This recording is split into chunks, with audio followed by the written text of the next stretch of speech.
Have you ever gotten an unexplained feeling while walking on an empty street at night? Or felt a tingle down your spine in an ordinary hallway? That unsettling sensation is what liminal space horror taps into. Empty pools, abandoned playgrounds, or the corridors of a fluorescent-lit office building. Okay, I'm already getting goosebumps. Alright, now stop everything that you're doing and watch this video, because I've made a list of 15 of the best liminal space horror films that will leave you questioning the familiar and dreading the mundane. But before we go into our explanation, we have a very small request. If you like our content, please support us by subscribing to our channel. This is a small click for you, but for us, it means a lot. Thank you. Let's begin.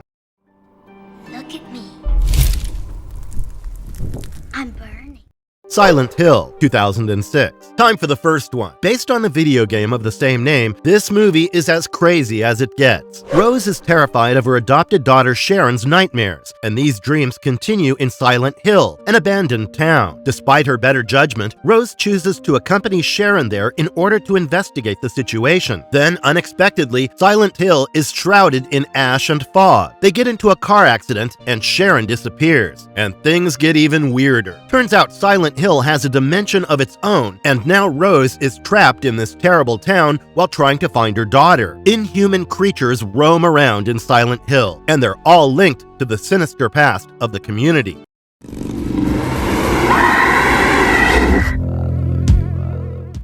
Lost Highway, 1997. On to the next one. David Lynch, renowned for his surrealistic work, is the man behind Lost Highway. A message is delivered to jazz musician Fred. He receives videotapes of himself at home, but he doesn't recall filming them. Pretty strange if you ask me, but that's the least of his concerns, because he gets accused of killing his wife, a claim he strongly rejects. The bizarre part is that Fred changes completely and becomes Pete, a young mechanic. It's difficult to tell, but Fred and Pete seem to be related in some way. There's no one correct way to define what Lost Highway is. Let's just say if you like weird movies, you should watch it.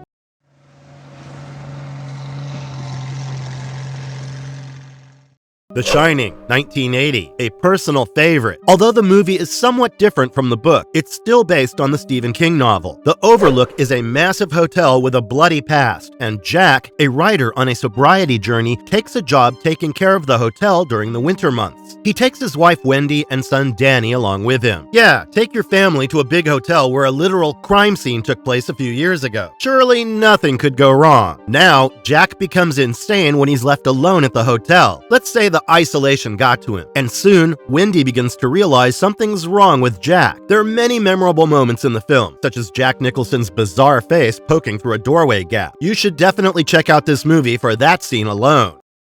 Skinamarink, 2023. Kyle Edward Ball is the director of this independent Canadian film, and it's not like anything you've ever seen. When two young children wake up in the middle of the night, their father has left, and their windows and doors are disappearing as well. Really strange, huh? Skinamarink scares you by using things you can't see, rather than jump scares and monsters jumping out. Everything is filmed in a grainy, dark manner that makes it look like you're looking through a nightlight. There's no actual music, just a variety of sounds, like whispers in the shadows and the creaking of floorboards. Skinamarink went viral on social media, especially TikTok. Everyone was talking about how well made it was, but it's not suitable for all. Slow-paced and lacking a clear plot, some people found it boring. But hey, to each their own. Check it out after the video ends.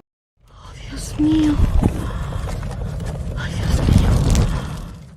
The Blair Witch Project, 1999. The Blair Witch Project isn't your ordinary horror film with monsters as such. This one has the authenticity of a documentary. 3 film students decide to document a local legend, the Blair Witch, by going into the woods. They conduct interviews, erect a camp, and all of that. They discover symbols hung from trees and hear sounds at night. Then, whoa, they vanish. It's filmed with a shaky, seemingly cheap camera, like real found footage. It gives you the impression that you are in the woods with them, completely freaked out and lost. Not to forget, this movie's marketing was brilliant. They acted as though the missing students were actual people, and it was so successful that everyone believed it to be true.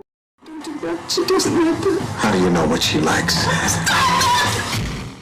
Twin Peaks, Fire Walk with Me, 1992. Fire Walk with Me explores what happened before the murder of Laura Palmer, the high school sweetheart who kicked off the whole mystery in the Twin Peaks series. Now, Laura's life wasn't exactly sunshine and rainbows. We see her struggles with drugs, troubled relationships, and a horrible dad. The story is split in two. The first part follows a murder investigation in a nearby town, with the FBI chasing clues. The film also features some familiar faces from the show, like Kyle MacLachlan as Agent Cooper, and even has David Bowie in a small role. Compared to the show, Fire Walk with Me is much darker. It drops the humor and goes all-out horror, complete with some genuinely unsettling paranormal activity.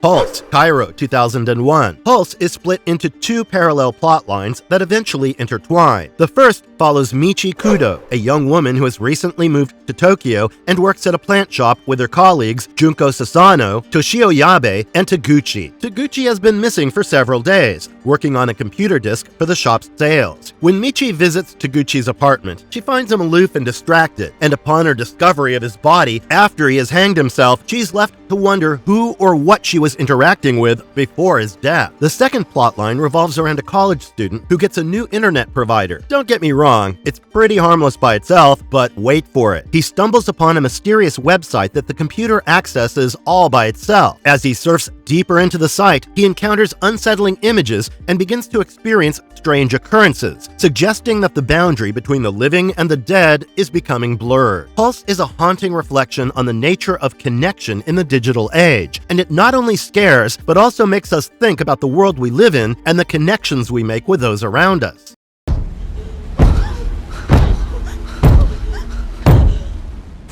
It Follows, 2015. There's much more to this film than just jump scares and creeps. Jay, the primary character, is a young lady whose routine hookup turns her life upside down. The twist is that she is haunted by a persistent supernatural entity rather than a bad memory. Only she sees it, and it's game over if it catches her. Now, this entity can be a friend, an enemy, or even a member of the family. You're always on the edge of your seat because you never know what's going to happen next.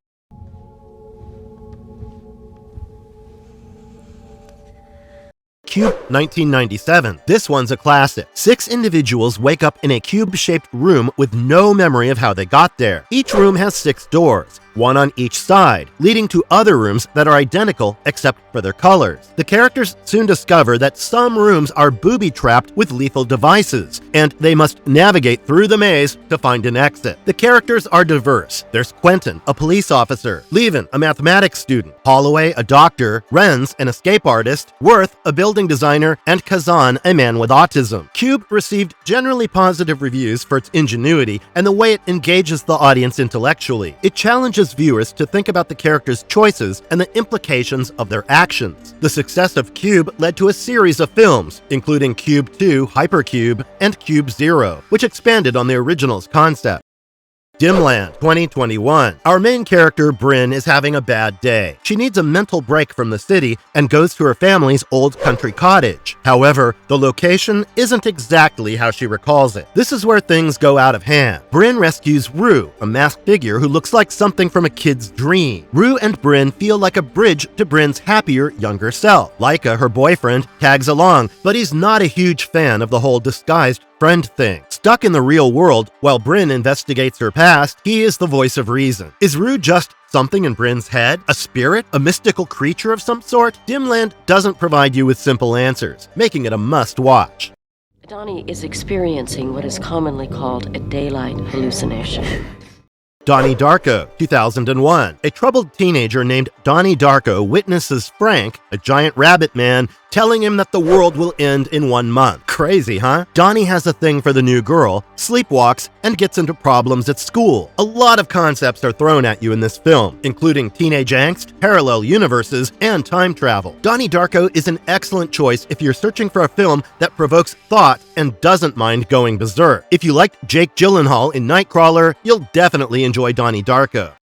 Vivarium, 2019. Imagine that you're searching for a new location with your significant other. In a brand new neighborhood, you believe you've found the ideal home, but something doesn't feel quite right. Jenna and Tom, played by Imogen Poots and Jesse Eisenberg, are a couple who become entangled in an odd labyrinth of identical homes. charts. They always wind up back at number 9, regardless of which direction they go. It resembles The Truman Show, kinda, but that's not all, because they get tasked with raising a rapidly developing child. Is this a test run by someone? Do they have a prison sentence? Guess you'll have to watch the movie to find out. There's a lot of room for interpretation in the ending, which may frustrate some people. But hey, that just means you'll have more to consider when the credits roll.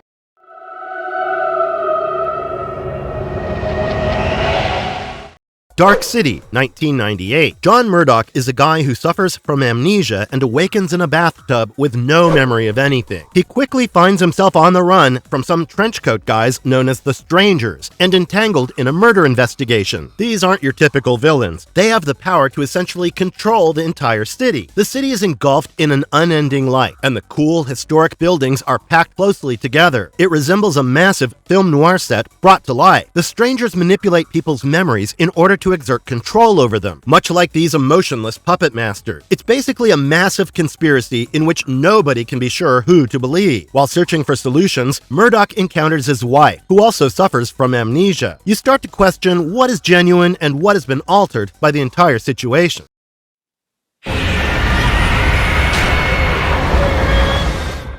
We're all going to the World's Fair, 2021. Casey, a lonely teenage girl living with her single father, decides to record herself taking the viral World's Fair challenge. She states, "I want to go to the World's Fair 3 times on camera," pricks her finger, smears some of her blood on her laptop computer screen, and watches a short strobe light video, before saying she will post updates if she starts to notice any changes. Casey's loneliness is the main theme of the film. Her only means of escape, trapped in her glow-in-the-dark room, is the internet. Is it all in her mind? Or is there actually some event occurring? Due to its low budget, the movie has an almost homegrown, grainy quality, but it definitely deserves your attention.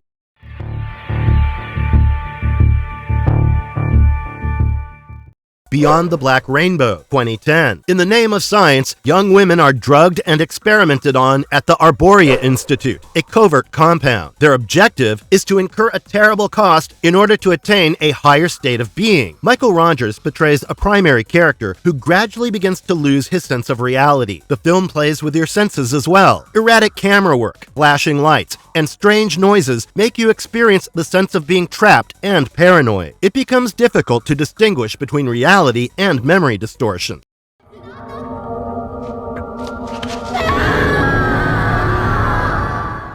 Marvelous verdict. And that brings us to the end of the list. Next time you find yourself in an empty hallway or a deserted playground, take a moment to appreciate the normalcy. Or maybe just start walking faster and get out of there. Do you have any more liminal horror movies in mind? Tell us in the comments. And if you liked our content, don't forget to leave a like and subscribe to us if you haven't already. Have a good one and be safe. Thanks, everyone.